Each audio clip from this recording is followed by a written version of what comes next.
Hi friends, welcome back to my channel. ఈరోజు అరటికాయతో గుజ్జు కూర ఎలా వండుకోవాలో చూసేద్దామండి.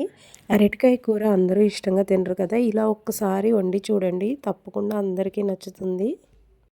ముందుగా అరటికాయలను చెక్కు తీసుకొని చిన్న చిన్న ముక్కలుగా కట్ చేసుకొని పక్కన పెట్టుకోవాలి. ఆ తర్వాత ఉల్లిపాయలు, పచ్చిమిర్చి కూడా కట్ చేసుకోవాలి. అండ్ అలాగే టొమాటోలు కూడా చిన్న చిన్న ముక్కలుగా కట్ చేసుకొని పక్కన పెట్టుకోండి. స్టవ్ మీద గిన్నె పెట్టుకొని ఆయిల్ వేసుకోవాలి. ఆయిల్ వేడైన తర్వాత అందులో ఆవాలు, జీలకర్ర వేసుకొని పోపు పెట్టుకోవాలండి.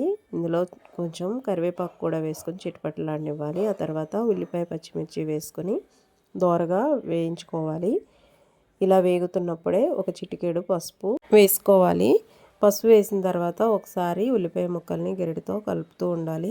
ఇప్పుడు ఉల్లిపాయలు వేగిపోయినాయి. ఇప్పుడు మనం ముందుగా కట్ చేసి ఉంచుకున్న అరటికాయ ముక్కలను అయితే ఇందులో వేసేసుకోవాలి.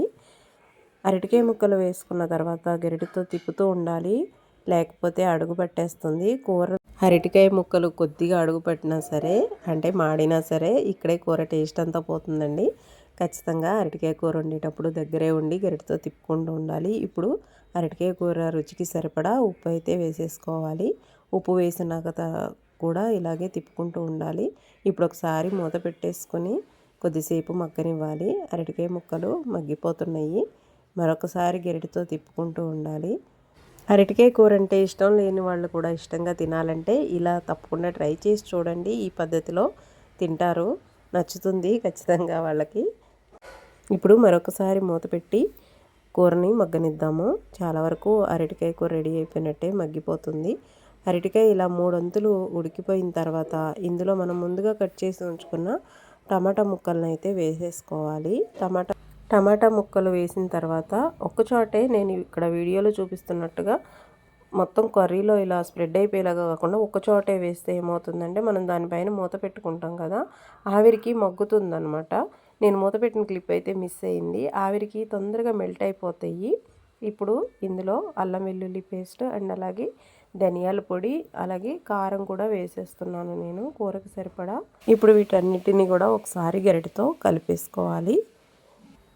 గుర్తుపెట్టుకోండి, అరటికాయ కూరకి కలరు, టెక్స్చరు సేమ్ నేను చేసినట్లుగా రావాలంటే ఒక్కటి మాత్రం ఖచ్చితంగా గుర్తుపెట్టుకోవాలి మీరు. అదేంటంటే అడుగు మాడనివ్వకూడదు అరటికాయ కూర వండినప్పుడు.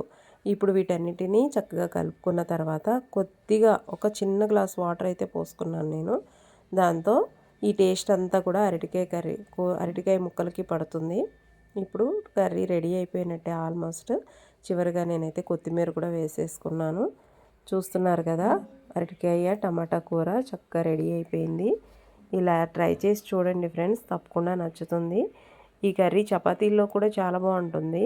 మేమైతే ఎక్కువగా రైస్లోకే వండుకుంటాము. మా పిల్లలు ఒకప్పుడైతే తినేవాళ్ళు కాదు అరటికాయ కూర అంటే, ఇలా వండితే మాత్రం ఖచ్చితంగా నచ్చుతుంది. దీంతో పాటు కాంబినేషన్ ఆమ్లెట్ ఉంటే ఇంకా బాగుంటుంది. తప్పకుండా ట్రై చేస్తారు కదా. వీడియో నచ్చితే ఒక లైక్ చేయండి, ఫ్రెండ్స్ అండ్ ఫ్యామిలీ మెంబర్స్కి షేర్ చేయండి.